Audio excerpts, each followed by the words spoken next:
नमस्कार दोस्तों देश भर में कोविड 19 की जो केसेस है वो बढ़ते ही जा रहे हैं। इनफैक्ट बहुत तेजी से बढ़ रहा है। दोस्तों अभी तक जो एस्टिमेट किया गया है कि दुनिया भर की इकोनॉमी पर इसका 8.5 ट्रिलियन डॉलर्स का असर दिखेगा। अराउंड 34 मिलियन लोग एक्सट्रीम पॉवर्टी के नीचे जाएंगे। बहुत बड़ा सेक्टर जो कि है एजुकेशन सेक्टर, जिस पर कि इसका बहुत ही बुरा असर पड़ा है। दोस्तों हमारे देश में कई कॉलेजेस और स्कूल्स हैं जो ऑनलाइन क्लास कंडक्ट करा रहे हैं, ऑनलाइन एग्जाम्स ले रहे हैं। दोस्तों सबसे बुरी बात तो यह है, जितने भी प्राइवेट कॉलेजेस हैं या स्कूल्स हैं, वहां पर ज्यादा से ज्यादा पैसे लिए जा रहे हैं। स्कूल्स का कहना है कि उनके पास पैसे नहीं है अपने स्टाफ और टीचर्स को पे करने के लिए। दोस्तों इंडिया में 321 मिलियन यानी कि 32 करोड़ 32 करोड़ से भी ज्यादा स्टूडेंट्स इससे इफेक्ट हुए हैं। कई स्कूल ने तो कंप्लीटली पढ़ाना ही बंद कर दिया और कहीं कहीं ऑनलाइन पढ़ाई हो रही है। हम जैसे लोग जो YouTube देख सकते हैं, जिनके पास इंटरनेट अवेलेबल है, उनके लिए ठीक है, काम चल जाता है। लेकिन उन लोगों का क्या होगा जिनके पास इंटरनेट ही अवेलेबल नहीं है।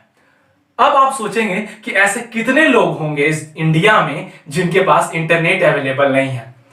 आप शॉक हो जाओगे इस स्टैट्स को देखकर। यह बता रहा है कि इंडिया में अलग अलग स्टेट्स में कितने परसेंट इंटरनेट फैसिलिटीज हैं। सिर्फ 2 स्टेट ऐसे हैं इंडिया में जहां पर 40% से ज्यादा इंटरनेट फैसिलिटी है।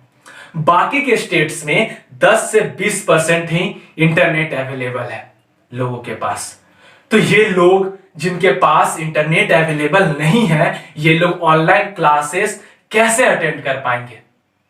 इसमें से कई ऐसे परिवार हैं जिनका खर्चा पानी दिन प्रतिदिन की कमाई से चलता था और लॉकडाउन आने के बाद इनके पास कमाने के लिए कोई जरिया ही नहीं बचा। अब आप बताएं, ऐसे परिवार क्या करेंगे? ना तो वो अपने बच्चों को वापस से स्कूल भेज पाएंगे और ना ही वो उन्हें ऑनलाइन फैसिलिटीज दे पाएंगे। ऐसे परिवार चाहेंगे कि उनके बच्चे कुछ कमा सके, कुछ काम करें ताकि उनका घर चल सके। इसका सीधा मतलब यह हुआ कि जब स्कूल वापस से खुलेगी इस कोविड 19 की क्राइसिस के बाद, तो हम आप जैसे परिवार के बच्चे तो वापस से स्कूल जा पाएंगे, लेकिन ये बच्चे शायद ही कभी स्कूल जा पाएंगे। और इसका सीधा अर्थ है कि इन्हें ढकेला जाएगा चाइल्ड लेबर की ओर। ये लॉन्ग टर्म इशू बन सकती है और कोई इसके बारे में बात तक नहीं कर रहा है। मेरा इस वीडियो से यही मकसद है कि मैं गवर्नमेंट ऑफ इंडिया से रिक्वेस्ट कर रहा हूं, मेरी अपील है कि वो इस बारे में भी सोचे। ये जो फीस हाई हो रही है प्राइवेट स्कूल्स में, गवर्नमेंट को इसके ऊपर स्ट्रिक्ट डिसीजन लेना होगा। कुछ पेरेंट्स ने सुप्रीम कोर्ट तक को अप्रोच किया इस फीस हाइक को लेकर और इसके ऊपर रोक लगाने के लिए। दोस्तों महाराष्ट्र की गवर्नमेंट ने कहा है कि कोई भी स्कूल इस साल फीस हाई नहीं कर सकती, नहीं तो उन्हें पेनल्टी फेस करना पड़ सकता है। अब हम बात करते हैं स्टूडेंट की नजरिए की। अगर आप देखो तो पिछले कुछ महीने और अभी भी स्टूडेंट बहुत ही स्ट्रेसफुल सिचुएशन से गुजर रहा है। बार बार एग्जाम्स का पोस्टपोन होना, कैंसिल होना, अनसर्टेनिटी होना, पता ना चल रहा कि एग्जाम होगा या नहीं होगा, ये सारे स्टूडेंट्स को स्ट्रेस में डाल रहे हैं। दोस्तों 6-6 घंटे बैठकर ऑनलाइन क्लास अटेंड करना, हेडफोन लगाकर बैठे रहना, ये बहुत ही स्ट्रेसफुल टास्क है। इसके ऊपर कोई बात नहीं कर रहा है, कोई स्टूडेंट्स के नजरिए से देख तक नहीं रहा है। इस स्ट्रेस से एंजाइटी बढ़ती है, डिप्रेशन बढ़ती है और कई ऐसे एक्सट्रीम केसेस हैं जिसमें सुसाइड भी देखने को मिलते हैं स्टूडेंट्स की तरफ से। इस वाले रीजन में एक बच्ची जो कि 9th स्टैंडर्ड की थी, जिसके पास ना तो कंप्यूटर था और ना ही स्मार्टफोन, ऑनलाइन क्लासेस अटेंड करने के लिए, और इसने सुसाइड करने का फैसला किया। एग्जाम की बात करें तो कई ऐसे यूनिवर्सिटी है जिन्होंने एग्जाम्स को कैंसिल किए फाइनल ईयर स्टूडेंट्स के लिए, और ऐसे कई यूनिवर्सिटी हैं जैसे कि बीपीयूटी जिसने ये फैसला किया कि वो ऑनलाइन कंप्यूटर बेस्ड एग्जाम लेगी, ओपन बुक सिस्टम। और बीपीयूटी जिस कंपनी के साथ मिलकर ये एग्जाम कंडक्ट करवाने वाली है, आइए उस कंपनी की स्टैट्स पर नजर डालें। ये हैदराबाद की कंपनी है ग्लोबल एरिना, जो कि अब कॉम्पेट एडुकेट प्राइवेट लिमिटेड के नाम से जानी जाती है। इस कंपनी ने पिछले साल 2019 में तेलंगाना में ऑनलाइन एग्जाम कंडक्ट करवाए थे क्लास 10th और 12th के बोर्ड एग्जाम्स के लिए। आपको यह बात जानकर ताज्जुब होगा कि इस थर्ड क्लास कंपनी की बेस इतनी खराब है कि उस एग्जाम में, उस ऑनलाइन एग्जाम में करीब 9 लाख स्टूडेंट्स अपीयर किए थे और जिसमें से 3 लाख स्टूडेंट्स को फेल करार कर दिया गया। बस यही नहीं, कितने स्टूडेंट्स ने सुसाइड कमिट किया। इस ट्रेजेडी के बाद तेलंगाना गवर्नमेंट ने इस कंपनी के ऊपर केस दर्ज किया और आज बीपीयूटी इसी कंपनी के साथ मिलकर फाइनल ईयर स्टूडेंट्स का एग्जाम कंडक्ट करवा रही है। बीपीयूटी ये फाइनल ईयर स्टूडेंट्स खिलौना नहीं है जिनसे आप खेले जा रहे हो। लगभग 1 महीने से स्टूडेंट्स वर्चुअल प्रोटेस्ट कर रहे हैं ट्विटर के थ्रू और कई सोशल मीडिया के थ्रू जैसे कि फेसबुक। ये एक तरह से मेंटल टॉर्चर कर रहे हैं स्टूडेंट्स को, कि जिस वजह से स्टूडेंट्स आज ये तक बोल रहे हैं। परिवार का अभी दुकान बंद हो गया है। हमारा दुकान में मतलब ठेला लगा था, ठेला उठा दिए हैं, अभी ठेला भी नहीं लगाया है उधर।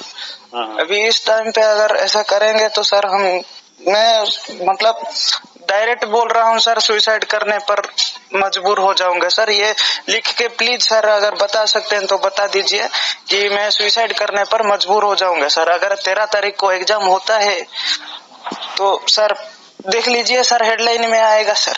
बीपीयूटी कम से कम इस पैंडेमिक सिचुएशन में तो इस बिजनेस माइंडसेट से बाहर निकलो। सालों आपने इस रीचेकिंग के नाम पर बहुत कमाया। टॉप लेवल स्टूडेंट्स का बैक लगाकर रीचेक में पैसे लेकर ओ ग्रेड और ई ग्रेड से आप स्टूडेंट्स को पास करते हो। कैसे? मैं ये नहीं कह रहा कि कोई स्टूडेंट्स एग्जाम नहीं देगा। कुछ स्टूडेंट्स ऑनलाइन एग्जाम देंगे, कुछ होंगे जो आपकी इन रिक्वायरमेंट्स को फुलफिल कर पाएंगे, जिनके पास ये सारा चीज अवेलेबल होगा, जो ये 2 या 4 एग्जाम्स के लिए अपने घर में ब्रॉडबैंड लगवाएंगे। लेकिन उनका क्या होगा जिनके पास लैपटॉप तक नहीं है और जिनके पास ये सारे फैसिलिटीज नहीं है। अगर आप ओडिशा में ऑफलाइन के लिए एग्जाम सेंटर्स दे सकते हो तो फिर क्यों एआई बेस्ड ऑनलाइन एग्जाम करके खर्चा करना? जहां जहां से स्टूडेंट्स आते हैं बीपीयूटी में पढ़ने के लिए, वहां वहां एग्जाम सेंटर्स दे दो। हर स्टूडेंट्स एग्जाम देने जाएगा, कोई नॉर्मलाइजेशन की बात नहीं करेगा और कोई प्रोटेस्ट नहीं करेगा। बाकी की यूनिवर्सिटीज बेवकूफ नहीं है जो फाइनल ईयर स्टूडेंट्स का एग्जाम कैंसिल करके उन्हें प्रमोट कर रही है और उनके फ्यूचर के लिए सोच रही है। इन पेरेंट्स की सुनो, ये आज भीख मांग रहे हैं। कितनों का प्लेसमेंट नहीं हुआ है जो अंदर ही अंदर हर रोज लड़ रहे हैं खुद से। कितनों की कंपनी नहीं बुला रही है क्योंकि एग्जाम्स के रिजल्ट्स अभी तक नहीं आए हैं। बीपीयूटी एक बात बोलता हूं, कोई नहीं इस पैंडेमिक सिचुएशन के लिए रेडी था। किसी को नहीं पता था कि ये सिचुएशन इतना खराब हो सकता है। तो हर सिचुएशन में हम स्टूडेंट से क्यों सफर करें? कल को कोई स्टूडेंट कोई बुरा स्टेप लेता है तो इसका जिम्मेदार कौन होगा? ऐसा नहीं कि कोई स्टूडेंट एग्जाम नहीं देना चाहता। हर एक स्टूडेंट आया था अपने अपने कॉलेज एग्जाम देने के लिए। तो अगर सॉल्यूशन की बात करें तो गवर्नमेंट को इन प्राइवेट स्कूल की फीस हाइक के बारे में सोचना होगा, रेगुलेट करना होगा। और रही बात फाइनल ईयर स्टूडेंट्स की, तो इन यूनिवर्सिटीज को अब ज्यादा लेट नहीं करना चाहिए क्योंकि इन फाइनल ईयर स्टूडेंट्स का एकेडमिक ईयर ऑलरेडी खत्म हो चुका है। तो आप एग्जाम को कैंसिल करो क्योंकि स्टूडेंट्स के ऊपर बहुत तरह का मेंटल प्रेशर है इस सिचुएशन में।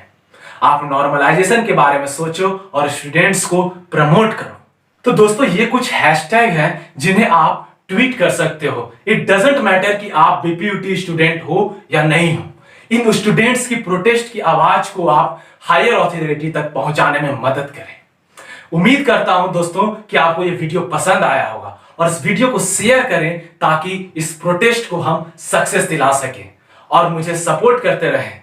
ठीक है दोस्तों, मिलते हैं आपसे अगली वीडियो में।